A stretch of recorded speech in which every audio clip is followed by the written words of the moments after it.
This is Montana Farmers Union Lunch and Learn podcast, hosted by me, Jody Cutterba. Montana Farmers Union supports its members through education, legislation, and cooperation. This bi-weekly production will help you stay informed and connected to current agriculture issues, news, and events. Hi, I'm Jody Cutterba, the Education Associate for the Montana Farmers Union. Grab some lunch and let's get right into our episode on rural mental health. Today, we will cover this very important but often under-recognized topic of rural mental health. We know that all mental health is an important topic, but there are some special and unique barriers to managing mental health that rural Americans often experience. The negative perceptions surrounding mental health issues create significant obstacles for many individuals in rural areas when it comes to seeking assistance. Then there are the physical barriers and lack of services and distance between the need and the assistance. National Farmers Union has partnered with other agricultural organizations to provide some free benefits for mental health and wellness. We will also visit with some resources specific to rural America and Montana. Warning: today's episode will cover sensitive topics, including mental health and suicide in rural communities. If you or someone you know is struggling, call emergency 911 or call the suicide hotline 988. Before we begin, a quick note. Today's episode will cover sensitive topics, including mental health and suicide in rural communities. If you or someone you know is struggling, this conversation may be difficult to listen to. Please take care of yourself and know that help is available. If you need support, we encourage you to reach out to a mental health professional or contact a suicide prevention hotline. Listener discretion is advised. I know this sounds alarming, but I feel it's very important to start this episode saying that if you are currently in crisis and need urgent help, call 911 or visit the nearest emergency room. There's also a suicide and crisis line if you can call or text 988. There's also a crisis text line. You text the word START, START, to 741 741. I know that to some of you, the initial warnings that I've just issued may seem extreme, but we all have friends, family, neighbors, and people around us who are on the verge of hurting themselves or committing suicide. Acknowledging this is critical and can save lives. The Suicide Prevention Resource Center has identified 3 risk factors that should prompt immediate action, such as calling the National Suicide Prevention Line 988 or going to the nearest emergency department. These risk factors are talking about wanting to die or to kill oneself, looking for a way to kill oneself, such as searching online or obtaining a gun, and talking about feeling hopeless or having no reason to live. For many of us, myself included, it's not currently imminent suicide, but just an ongoing pit of despair. We often feel the stresses and pressures of everyday life are too much for us to handle. It feels like we are alone and everyone around us is handling what feels like unsurmountable issues for us. These issues cover a large stretch of life, from family and relationship issues to finances, addiction, mood issues, grief and loss, and so much more. I'm happy to say that I've found help and support, and I'm managing my mental health. But I have to make an effort at it, just like caring for my teeth or my physical body. In this episode, I hope to give you some resources that help you or someone you know cope with mental health issues. So let's start with the wide angle, simplified view, looking at stress. The stress cycle is pretty straightforward. Let's take a look back at early man. The stress, a large predatory animal. The emotional response, fear.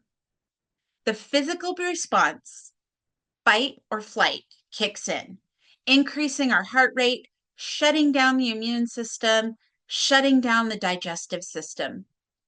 The internalization of the response is worry, anxious, dread.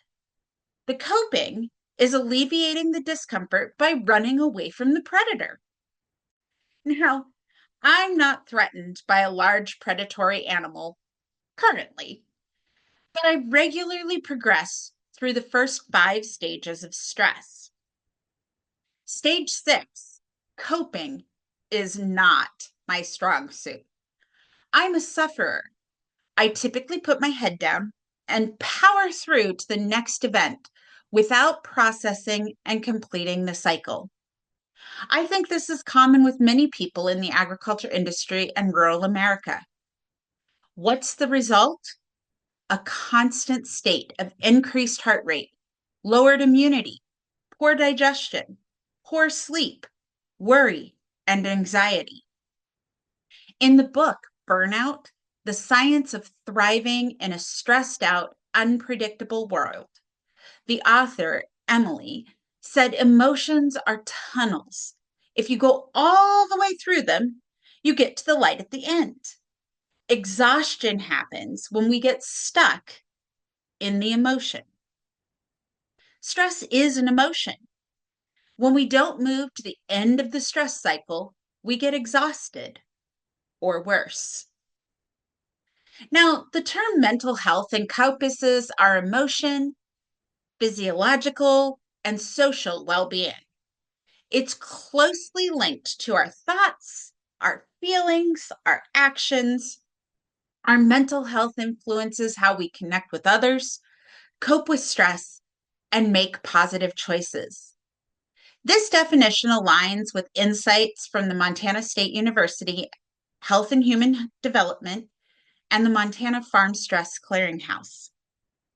Mental health challenges can manifest as difficulties in relating to our mental state. Some common examples include persistent feelings of sadness or hopelessness that hinder daily enjoyment, difficulty focusing on tasks due to ongoing worry or anxiety, and increased resilience on substances to cope with negative emotions or thoughts. Just as you can increase and enhance your nutritional health by incorporating more vitamins and minerals, and improve your cardiovascular health through regular exercise, you can also take steps to boost your mental health. It's vital to understand that mental health is not static. It can be influenced by various life events, changing economic situations, and different stages of life. For instance, taking care of a sick family member, facing financial difficulties, or working long hours can affect your mental well-being. Our ability to handle certain mental health challenges can evolve and even improve over time. While some factors that influence mental health, such as genetics, surrounding, life experiences, those can't be altered. You can take proactive steps to enhance your well-being. For instance, fostering and nurturing strong, supportive relationships, collaborating with a professional to find a healthy balance between positive and negative emotions, and developing effective coping strategies can help mitigate the adverse effects of poor mental health and chronic stress. We're going to explore some more about managing your stress. A mental illness refers to a condition that impacts a person's thoughts, emotions, behavior, or mood. These conditions can significantly affect daily life and interpersonal relationships. If you suspect that you have a mental illness or already know that you have one, it's important to recognize you're not alone. Mental health disorders are more prevalent than many realize, largely because people often feel uncomfortable or fearful discussing them. I know that I have really struggled with allowing people to know that I struggle with mental health. The negative perceptions surrounding mental health issues create significant obstacles for many individuals in rural areas when it comes to seeking assistance. Even though mental health is critical for overall well-being, some people fail to acknowledge mental health conditions as legitimate health problems. This mindset is often more prevalent in rural settings where mental health challenges may be viewed as a sign of personal weakness or flaws in character, leading to additional shame for those who are already facing these difficulties. Recognizing mental health conditions as a legitimate health concern, similar to conditions like cancer or diabetes, is a really important step to reducing stigma in rural communities. Openly discussing personal experiences related to mental health and offering support to those in need are vital actions for dismantling the stigma associated with mental health. There are some shocking statistics. They show that 1 in 5 US adults experience mental illness each year. 1 in 20 US adults experience serious mental illness each year. And 1 in 6 US youth aged 6 to 17 experience a mental health disorder every year. People from all communities are affected by mental illness, but rural Americans often experience unique barriers to managing their mental health. Among US adults in non-metropolitan, 21% experienced mental illness. 6% experienced serious mental illness. 13% experienced a substance use disorder, and 5% had serious thoughts of suicide.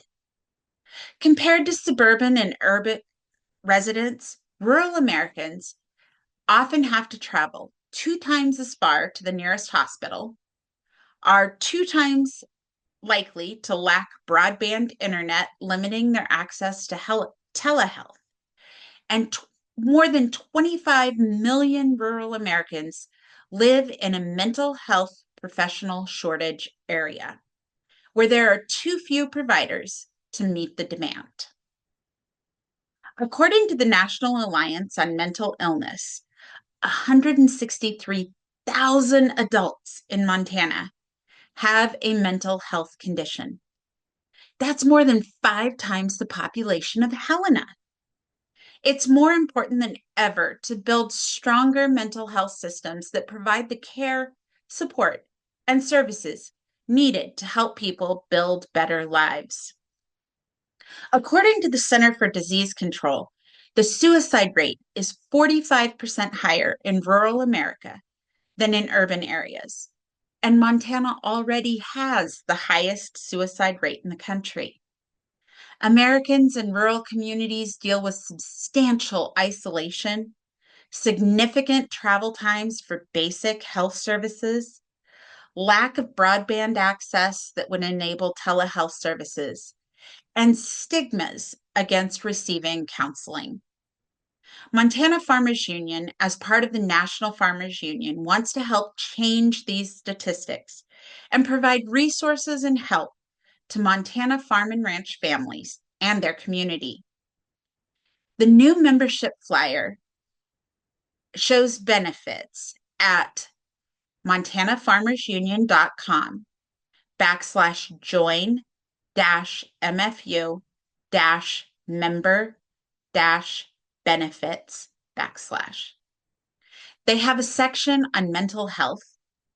I had the pleasure of visiting with Abby Purdue, the National Farmers Union Membership Director, about these new benefits. She had some very insightful. As membership director here at National Farmers Union, it's our priority in this department to bring the voices forward, the priorities that our family farmers and ranchers set on an annual basis. And so one of the things that we've talked about in our policy, and one of the things that National Farmers Union has been prioritizing over the course of since 1960s, when the farm stress happened then, is really making sure that the mental health in our farmers and ranchers is prioritized, and we're bringing those resources forward. National Farmers Union was approached by the Farm Foundation and other partners in the ag community to offer this platform to our members. And along with a number of other well-established ag organizations, we have allowed, without hesitation, we climbed on the opportunity to bring our members a safe place to communicate their challenges and seek professional guidance. So providing the mental health resources to our ag community is so important, and this topic is something that all general farm organizations are passionate about and are contributing to, and we're proud to be a partner. Due to the high needs of mental health services, we're seeing extremely long wait times for services both in urban and rural communities. So it's extremely important that we bring this resource forward to our members as a place that they can go for, one, a safe community, especially in the ag industry, but then also that online counselor. Thank you. And so what is Together All? Together All is part of a greater system that we have as a partner of the Farm Family Wellness Alliance. And Together All is a safe peer-to-peer online support community. It's available 24/7 and it's completely anonymous, so you can express yourself freely and openly.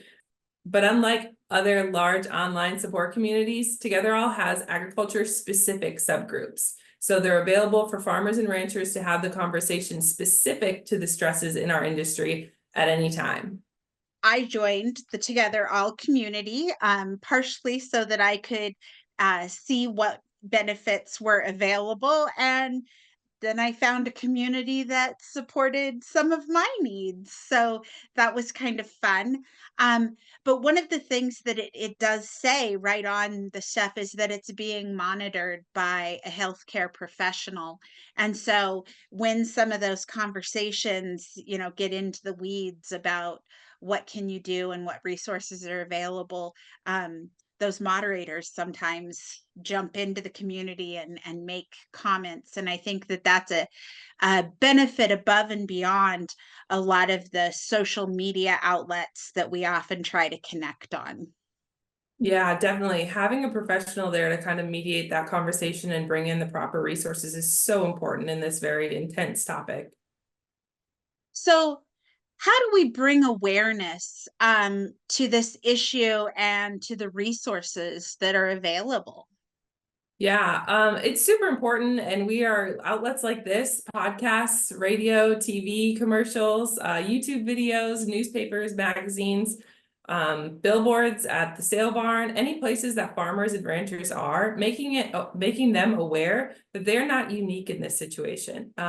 These resources are needed across the nation, across the industry, and we have them. A bunch of ag organizations have partnered to provide them. And we want you to use them. We want this place to feel safe. We know it's a super, super stressful industry, and we want to bring these resources forward. So we're continuously promoting. We have a few different farm stress resources that we're using, and along with a bunch of other ag organizations who have partnered in this space. This is at least one topic that we all agree on. We all want our farmers and our ranchers to feel safe and comfortable, and to be able to provide what they need to the industry, and that they are listened to, that they are here, they are important, and we want to support that. So we'll continue to bring the message forward and create these safe spaces for our members to find resources and comfort. We encourage those who are comfortable to do the same. Learn about the resources you can to support people around you, get involved with the community, and check on your loved ones. And we'll just keep telling the stories, those people who have really, really valuable and impactful stories to share. We will keep telling them and promoting them and sharing these resources to really just support farmers and ranchers. I explored the Together All community, in general, and more, togetherall.com. The Togetherall community is a place for anonymous support and conversation between members. There are wall guides 24/7 to ensure everyone is safe, but the power of support within this community is between its members.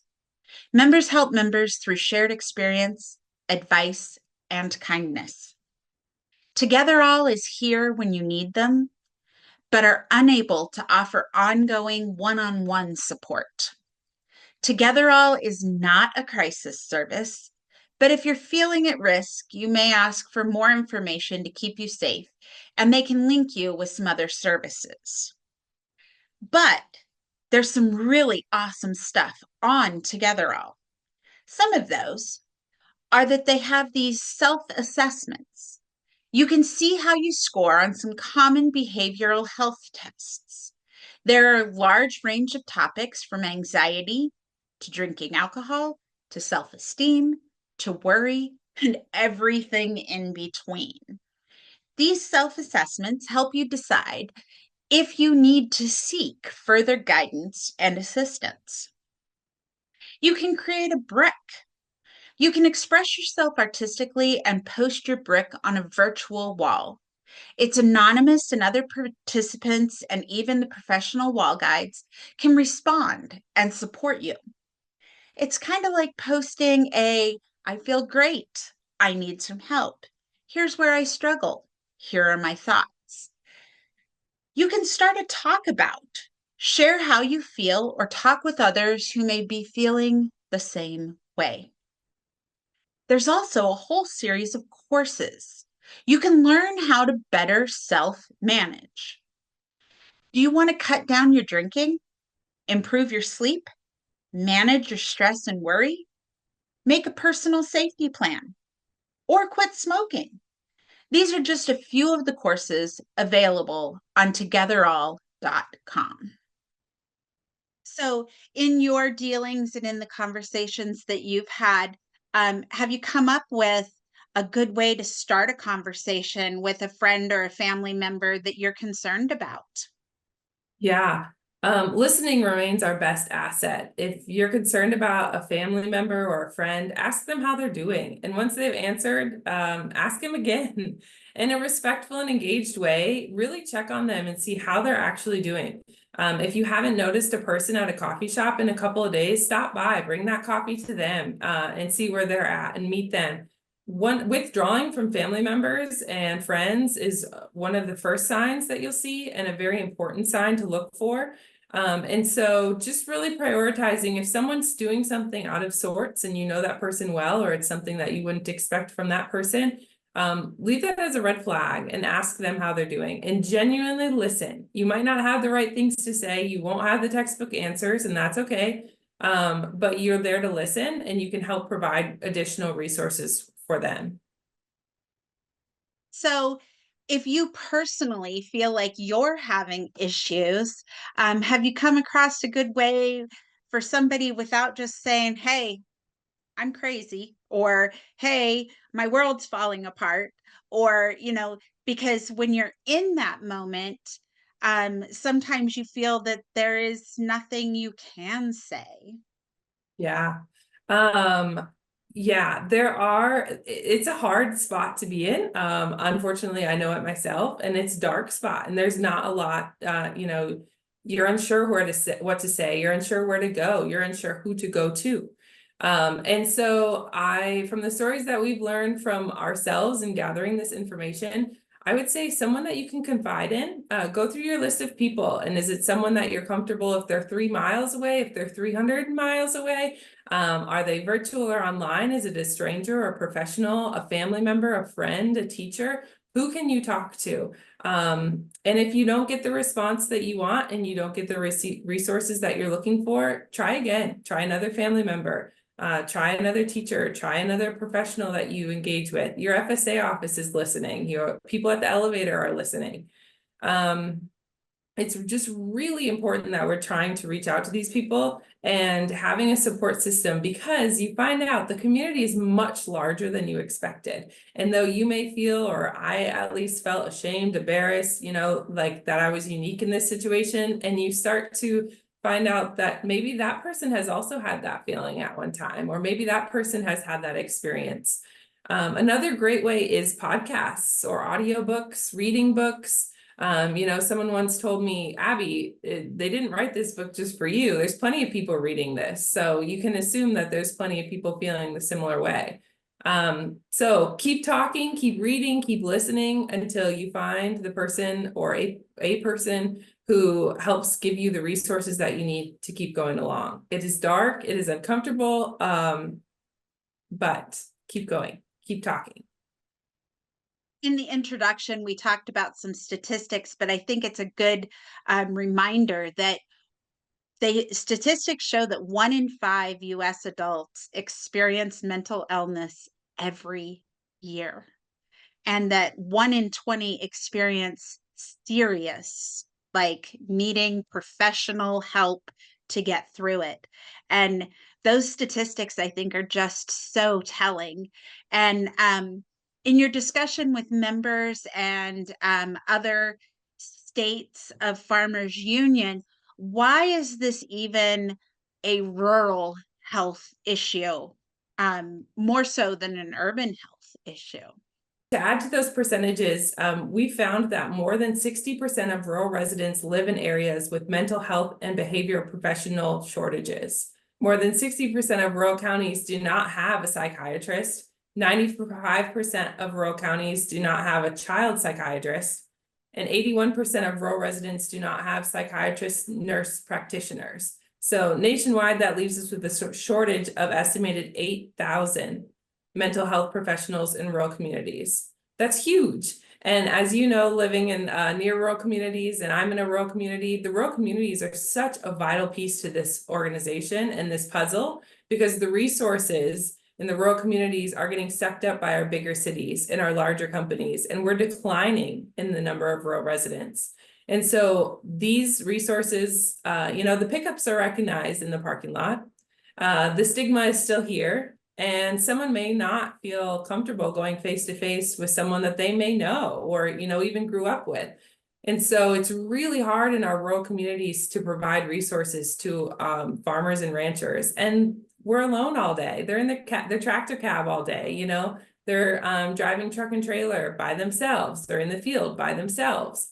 And so in a rural space, it's really hard to get these resources, which is why we're trying to build a network across our members and across other ag members and professionals that help realize what are the signs of stress, what are the signs of suicide, what are the things that we need to look for in someone that we need to have that red flag up and have our concerns ready and our resources ready. And so it's really important in all communities, truly, in our urban communities as well, but rural mental health is such a priority for us because it is a very large issue with limited resources. It is. And I know one of the things that I have found, and I think back to like my grandfathers, they felt like the world sat on their shoulders and that they had to lift everything. And I think that that is something that gets passed on from generation to generation to generation of agriculturalists, that, you know, this is your job and this is your world. And if you don't hold it up, and to admit that you need help holding that up is huge. Yeah, most definitely. The generations in our industry carries a lot of load, a lot of pride to be, in a generational operation, but it's very heavy. And especially, it's no secret that the ag industry is not in its highest of times, and there are a lot of variables constantly changing for farmers and ranchers. And so it's a very heavy load to carry. It is. It is. So, as we start to wrap up here, is there any final words or thoughts that you would like to leave with our audience? I would just say this is really important stuff. I'm really grateful that you had us on to talk about it today. The ag industry can be just extremely high stress and unpredictable, even in the best of times. So we hope that these resources make support accessible for anyone that's feeling stressed or depressed. If you know someone who's willing to be a support system for community members, reach out. Let's get them connected to continue building that support. As we talked about in rural communities, there's not much support system to be had. So let's continue to build that. And if you are someone experiencing stress, sadness, loneliness, please consider the resources that we have available through Together All and the Family Farm Alliance. You're needed, you are valued, we love you, and we want you here.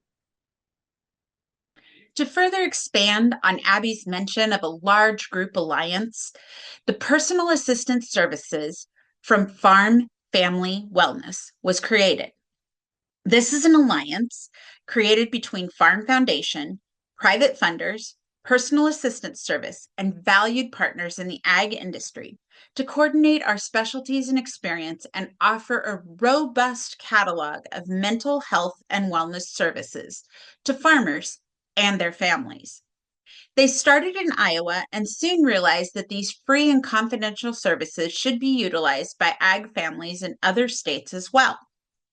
In 2024, the Farm Family Wellness expanded services to partner with Together All and their online support community, allowing ag families to connect and support each other through their challenges.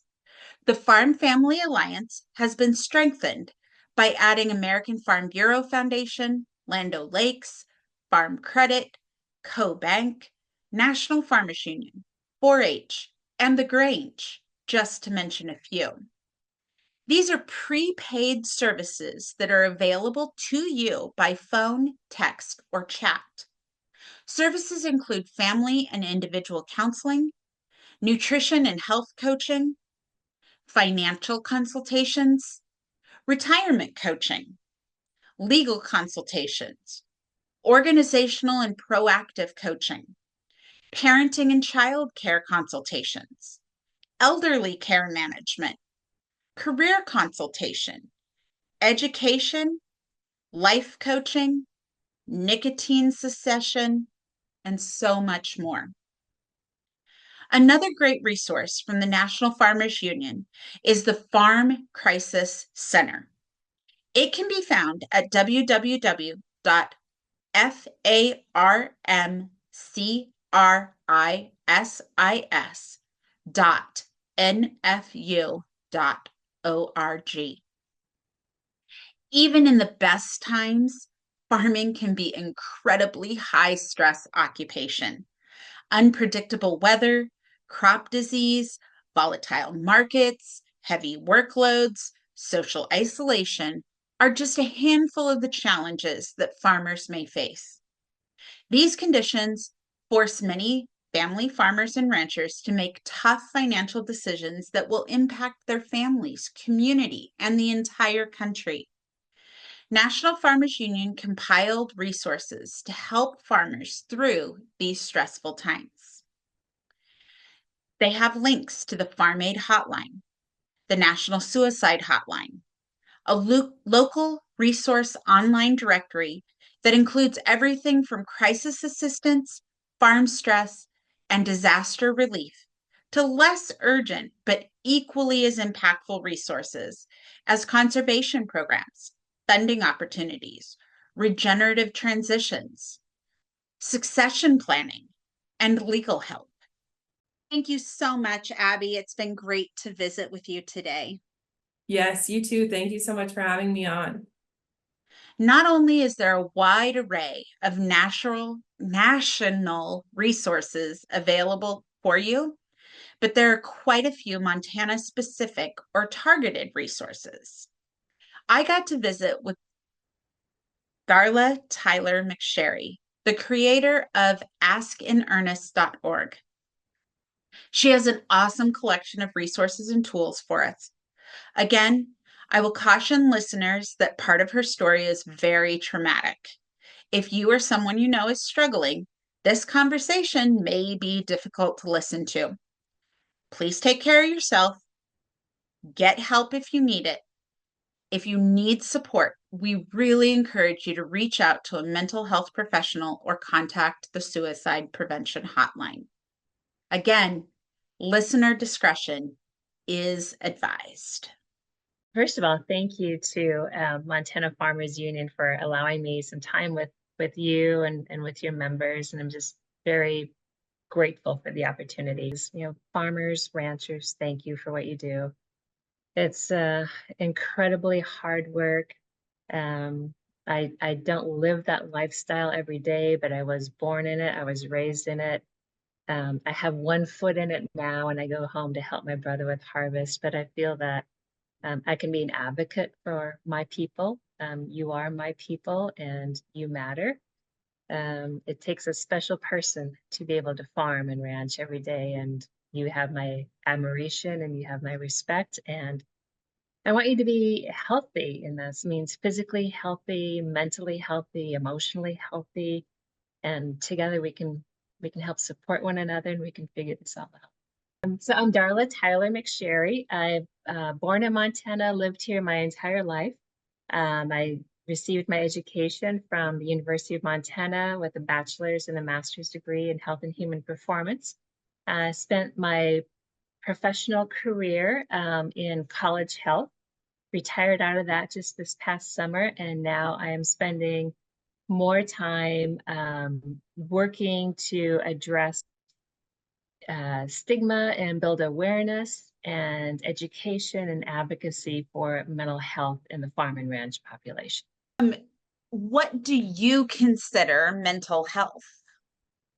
Yeah, mental health is it's so broad, right? It's the sum of our emotional well-being, our mental well-being, our psychological well-being. It's our thoughts, our beliefs, and how those can translate into actions. And it's the kind of the sum of just kind of like taking our physical health, and there's just so many aspects of physical health. Same thing with mental health. And I think it's wonderful that we're talking about this topic today, because one of the things that we really have to address is mental health and the stigma surrounding mental health that's really preventing people from getting help and getting some relief from the pain that they're suffering.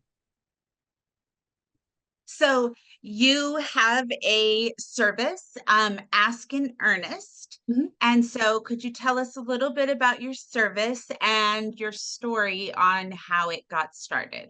Yeah, absolutely. You know, very candidly, Jody, I used to think that suicide was this horrible, awful event and that it happened to other people. And that all changed for me. And we're coming up, honestly, almost 8 years to the day. My dad, Dick Tyler, was a wheat farmer west of Big Sandy, the area known as Lonesome Prairie, Montana. My dad was born on the farm. My brother and I were raised in the farmhouse that he was born in. And my dad, like, he was meant to be a farmer. I could never see him really doing anything else. He was so proud of the fact that he was either a part of or he led harvest for 71 years. Because he started helping out with harvest when he was 11. My dad was 82, and that last summer he was experiencing some significant health issues, primarily his vision. He had struggled with vision issues his whole life.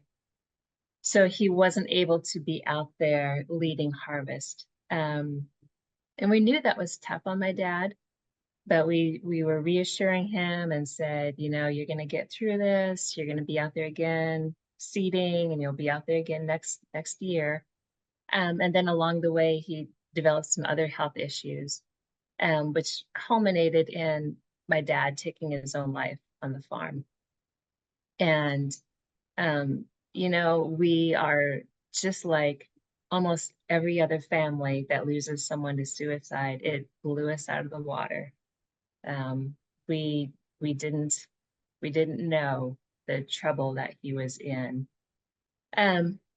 And in the days afterwards, I was talking with one of his friends on the phone, and his friend said, you know, when your dad was in town walking down the street and he saw you in town, he would stop and he would ask in earnest how you and your family were doing.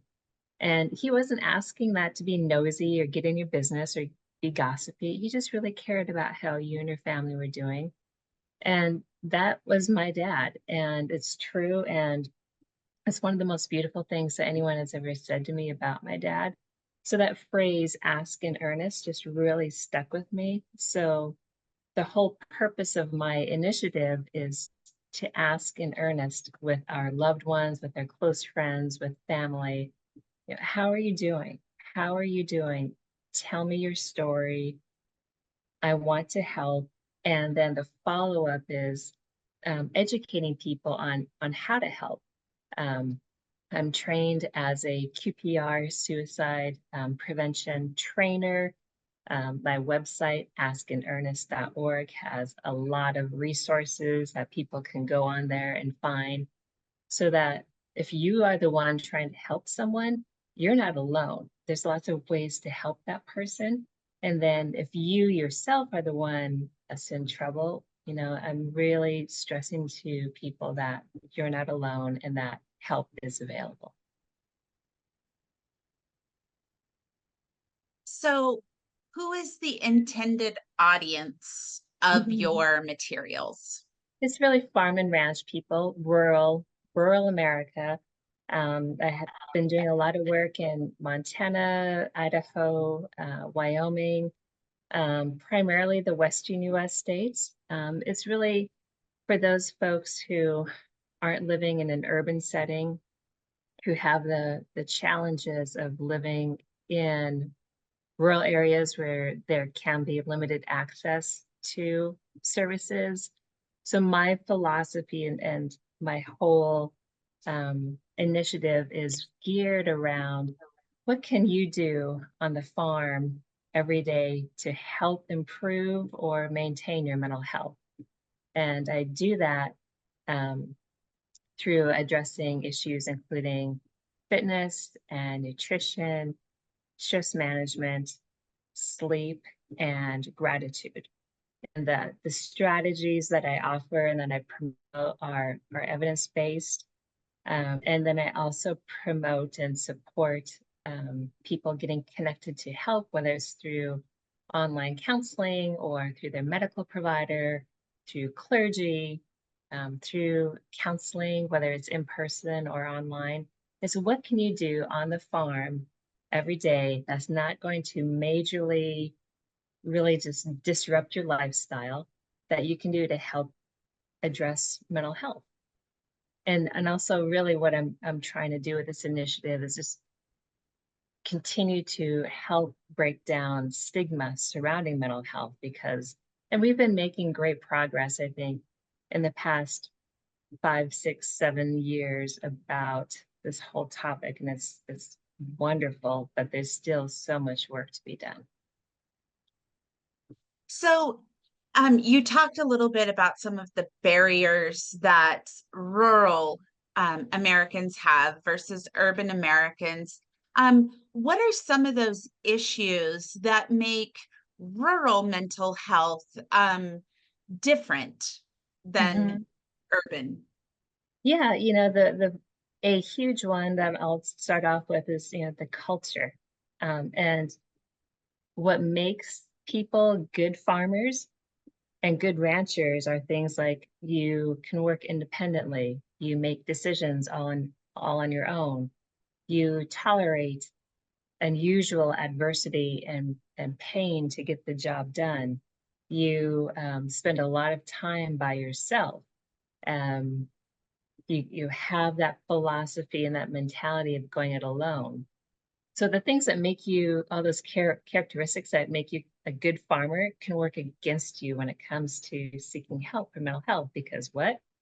I'm supposed to ask for help, or, well, I'm supposed to be able to figure this out alone. A harmful myth that is out there around suicide is, well, strong people don't kill themselves. My dad was one of the strongest people I had ever known. He had endured multiple eye surgeries throughout his life, suffered through a farm accident, Years of unstable market prices, weather issues, grasshoppers, et cetera, et cetera. He was tough. He was really a tough person. And what we now know, what I've learned since then is, that's a harmful myth, and we really need to be vulnerable ourselves. And if we're kind of heading into an uncomfortable space about, oh my gosh, I'm worried about this person, but I don't know what to do. It's okay for us to be vulnerable and ask this person, how are you doing? And to help them talk about what might be going on with their thoughts and if they are feeling suicidal.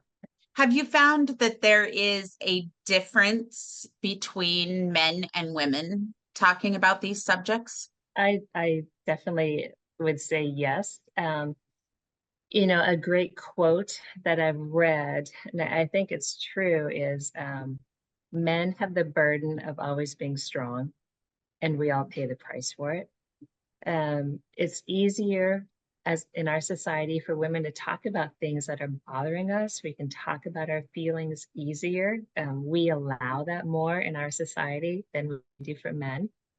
So I think it is easier for women to confide with a friend or that they are struggling. And for men, it's definitely more of a challenge to even get past that stigma or that notion of, well, I'm supposed to be tough all the time. I'm always supposed to be fine. What's wrong with me that I'm feeling this way? I think another challenge that makes mental health, seeking services, talking about mental health different in agricultural areas versus urban is, that whole, it's not only the language, the culture of farming. I briefly shared a moment ago that my dad was in a farm accident. So I was in high school. My dad and my brother were harvesting. It was a little bit too early in the morning to be out cutting barley, but my dad was anyway. So he was augering off into the truck, and the combine was parked. The truck was parked, obviously.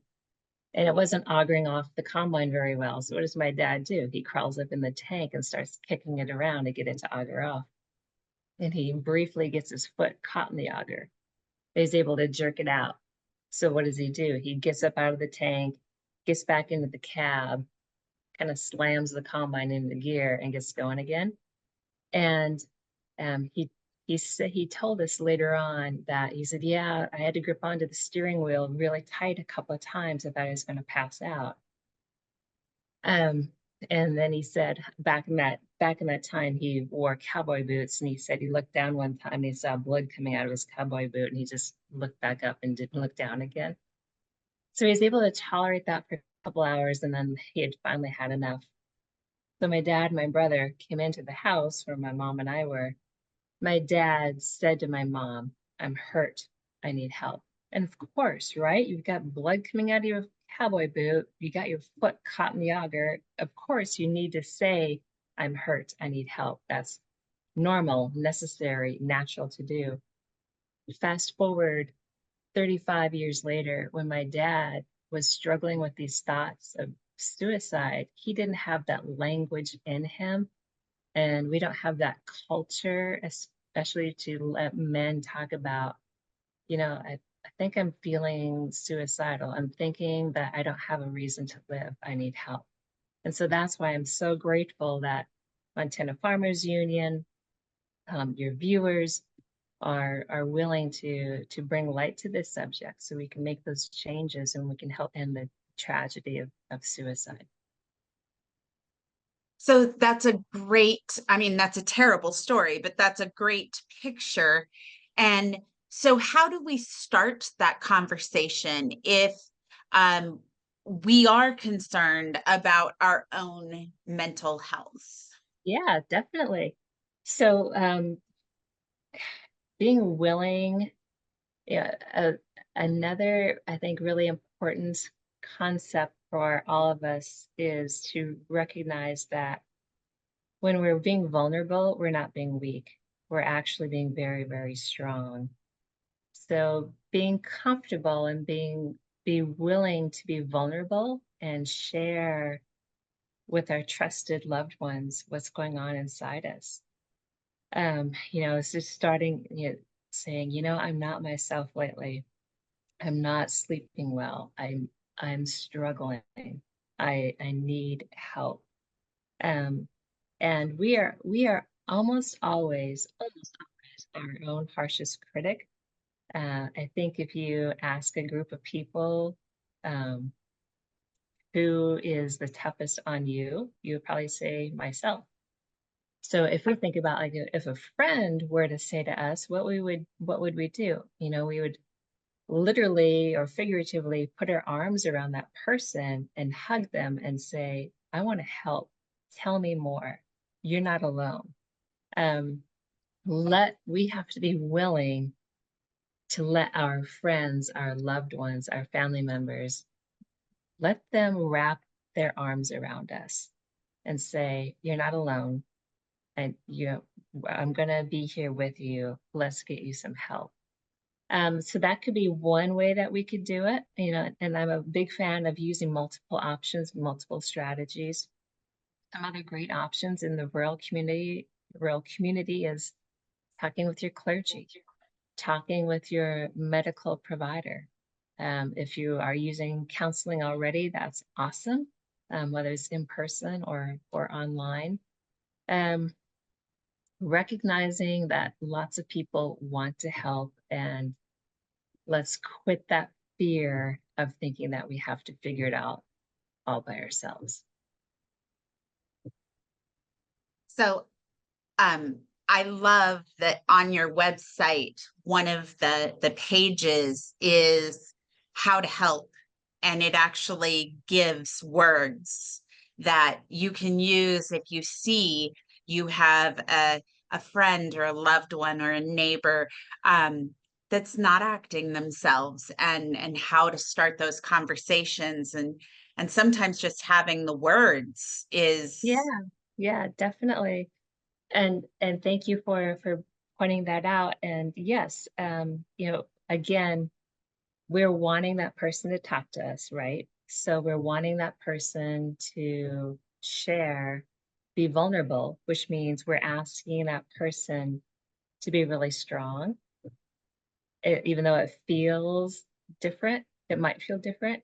We have to be willing to do that ourselves to start that conversation. So it could start out something like, hey, you're not yourself lately. I noticed that you're not at the local basketball games lately. You talk about how you just can't sleep, and you're saying like things such as you don't see a future. You don't know why you're even getting out of bed in the morning. I'm really worried about you, and just starting that conversation, acknowledging to that person, I care and I'm worried about you. What's going on? And in my presentations and through QPR training, and people can also see it on my website, there's never a wrong time to ask, to say, I'm worried about you, and even to say the word suicide. A big harmful myth that's out there is if we say the word suicide, we're going to plant that idea in that person's head. And then if something tragic happens later on, then it was my fault. That has never, ever, ever been shown to be true. In fact, research has shown the exact opposite.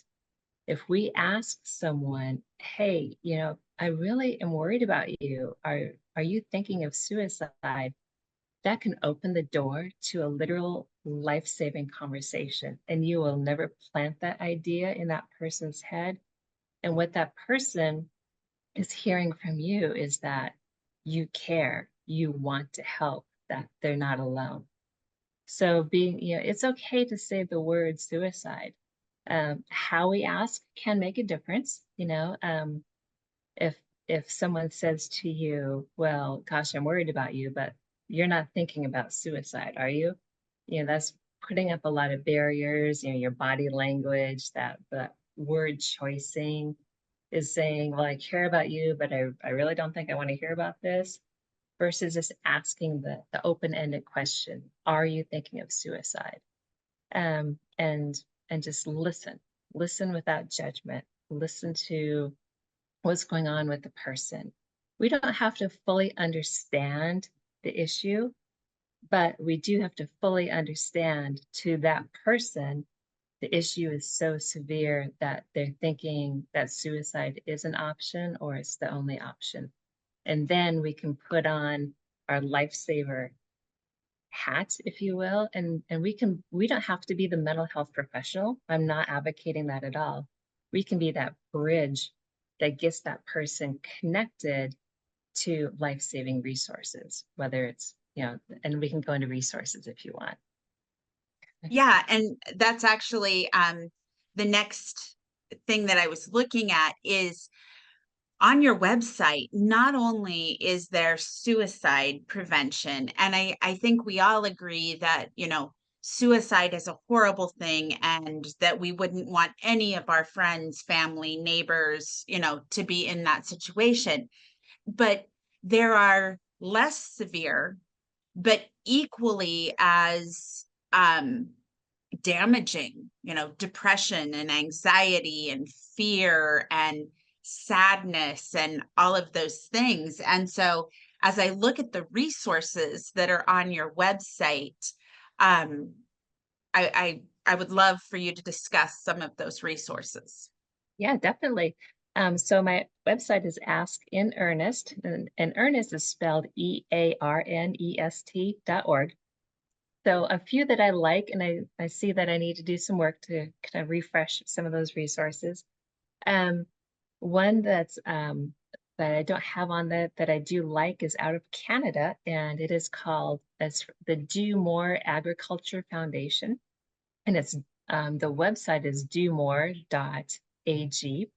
and that has, as you said, Jody, a lot of information and resources, not only about suicide prevention, but mental health overall.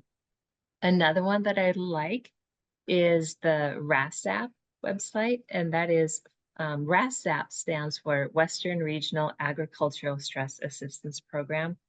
So that's long and lengthy, but their website is super easy. It's farmstress.us. And you go to their resources tab and you drop down, you can pull up which state that you're in, and you can pull up a whole variety of resources for what's available in Montana with a map of Montana and resources in different locations. Another one that I do like is, well, I like them all, but just ones off the top of my head is agriability.org.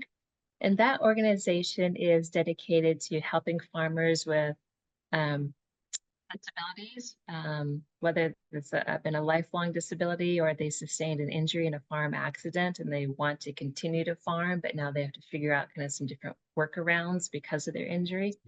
That is an incredible resource that is available 24 hours a day, 7 days a week. It doesn't cost anything. Is your phone is one way, 988.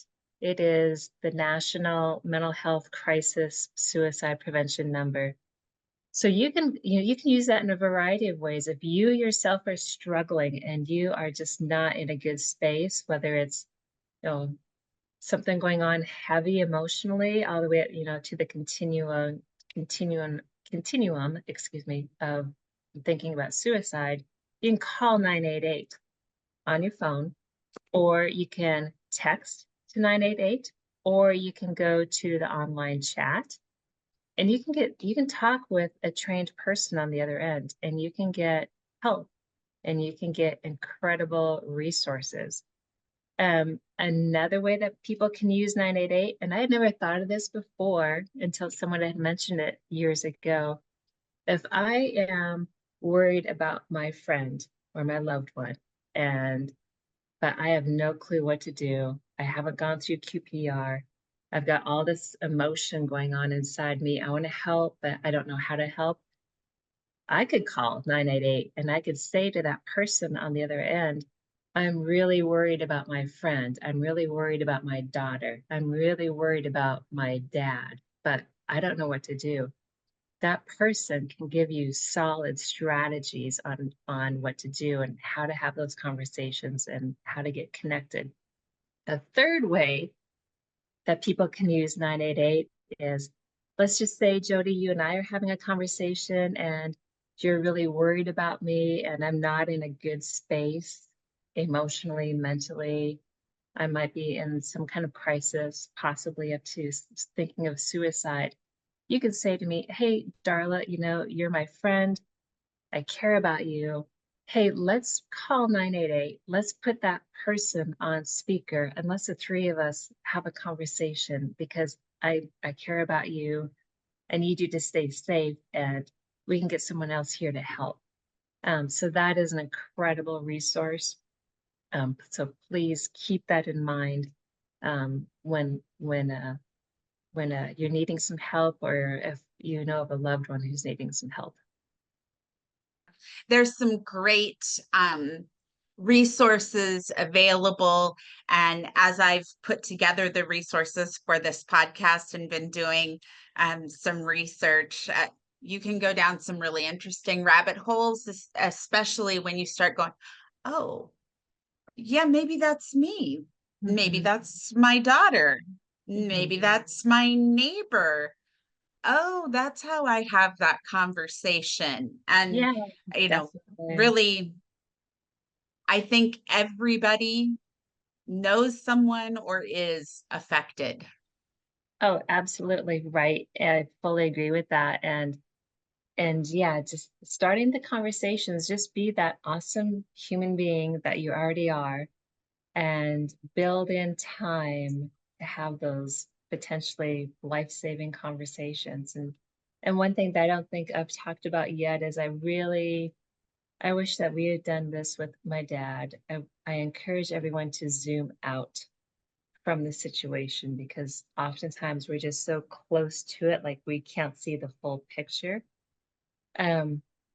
Take a look at what's going on with that person as far as relationships. Have they suffered a recent loss, whether that's a romantic relationship or a loss of some kind of relationship that's important to them in their life? Their loss of independence. We see that with older farmers or farmers injured in an accident. Mike Roseman, who is an incredible human being. He is a farmer and he's a psychologist in Iowa. And he's spent his life work addressing mental health with farmers. And he's developed this term called the agrarian imperative, which basically, in a nutshell, says farmers endure unusual amounts of pain and adversity, long hours to hang on to what they have, whether it's land, resources, livestock, etc. If that ability to do so is threatened, it can really shake that person to the core. And I think, honestly, I think that's happened. That's what happened with my dad. He was no longer able to farm, and so that shook him to his core. And I could literally, if I can think back, I could literally hear my dad say to himself, I can't farm anymore, so what the hell good am I? And my dad, we knew maybe half the story, what was going on with him medically. And I think in his own mind, he made up the other half. He made up what he thought was going to be the outcome. And that wasn't acceptable to him. And had we been able to recognize what was going on with him, slow down, zoom out, ask those questions, and give it more time, candidly, I think my dad would probably still be here. He would be, he would be about 90 years old, and his mom lived until she was 89, and she was healthy to the last 3 weeks of her life. So he missed out on a lot, and that's what I'm trying to do to help prevent other farm families from their loved ones and missing out on so much and help other farm families, or any family for that matter, not have to go through the devastation that we've gone through. What is your greatest joy from the work that you've been doing and that you've done? Gosh, I think it is when I have done some presentations or done some trainings, people just say thank you, um, and that they say this is needed. Thank you. So it feels like I'm serving a purpose, or I'm accomplishing what I'm trying to do, and I'm helping to break down the stigma, and I'm helping people learn tools and skills, and build confidence to have those really intense, maybe awkward, potentially life-saving conversations. You know, data is always, it's good confirmation, but it's good to see my web traffic reports and social media that, people are looking at it. And I think that in of itself is confirmatory, that people want the resource, they're needing the information, and they're finding it here. I think the interactions that I have with people, and just I think the most rewarding is or the conversations I have with people after my presentations, or maybe if I'm doing a tabling event somewhere, where people just really share their intimate stories of loved ones that they've lost, or that they've survived their own attempt. I think those are just priceless, and I'm humbled and I'm honored that they share those stories with me. So that is like the best. No words to describe it. What's the greatest struggle that you've had Mm. from the work that you're doing? Oh gosh, time. I don't have time to do this. Even though that's changing more, since I retired out of my other full-time job in student health services at MSU Billings for 30 years. I'm not calling it a retirement. I'm calling it a refreshment. So now I can spend more time on this. I think time is the biggest challenge. Maybe to a degree. I think, again, it goes back to time, as far as finding the funding resources, to help get the materials out there, to do the trainings, because so much healing, so much positivity comes when we come together and we're talking about these kinds of issues. It's just really immeasurable, in my opinion. Time, funding, resources. Yeah, I've been really fortunate. I used to think that stigma meant that people didn't want to talk about an issue, but I was wrong on that. Stigma, what I'm finding is people do want to talk about this issue. We just have to create that safe, supportive environment for people to talk about mental health in rural Montana, rural America. So just working with organizations such as Farmers Union to help let those safe, supportive environments continue to thrive and develop, and keep our friends and our neighbors, our loved ones safe, and get them to a good space mentally. I think it's amazing that our rural community has embraced the online shopping, and they reach out to those online resources to get those things that were so hard to get. But when it comes to our mental health, that thought of reaching out to the online resources is not our first thought. Our first thought is, I don't have any resources available to me. And that's so not true. Right. Yeah. So definitely a couple options. You visit my website, hit the resources tab at the top. There's a lot of different options for you there. Another one, if you are wanting more information, like more direct path to exploring what does online counseling look like for me, you can go to beyondtheweather.com through Montana Department of Ag, and you can get some free counseling sessions with a licensed mental health professional. So you can explore and see, what that feels like. And there's one other organization I didn't mention earlier is agrisafe.org. They're really up and coming. They do a lot of training about things that I'm guilty of when I go home and help my brother during harvest. They're talking about noise in farming. They're talking about heat stress in farming. They're talking about, oh my God, oh my goodness, please be safe if you are in the grain bin, or please don't even get in the grain bin to shovel, things along that nature, along with mental health resources. So check out that resource page. Be open to the idea of, help might look different from how we think, but it is there. Friends, family, clergy, online resources, Beyond the Weather, 988. Farm Aid is an excellent resource.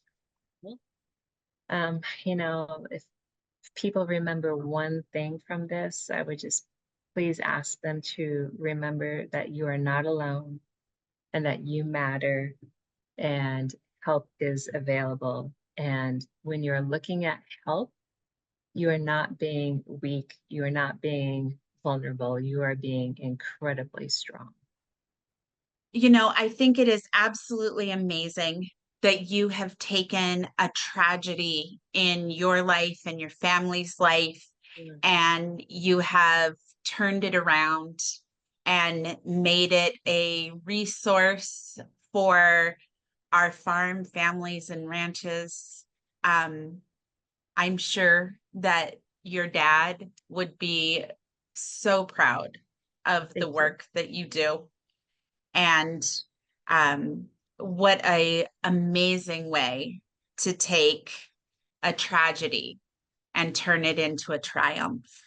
Well, thank you, Jody. I appreciate it so much. And I just do what I can do to honor my dad. And, as I said earlier, I think, he should still be here. He missed out on a good 10 years.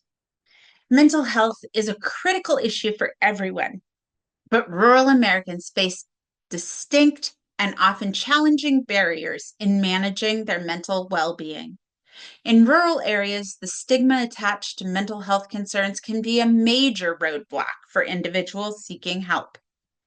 Beyond that, physical obstacles like limited access to services and the long distance between those in need and available care further complicate the situation.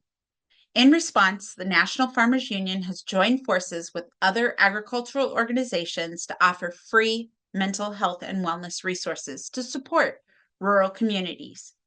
If you or someone you know needs help, please utilize the resources we have discussed or reach out to your medical provider.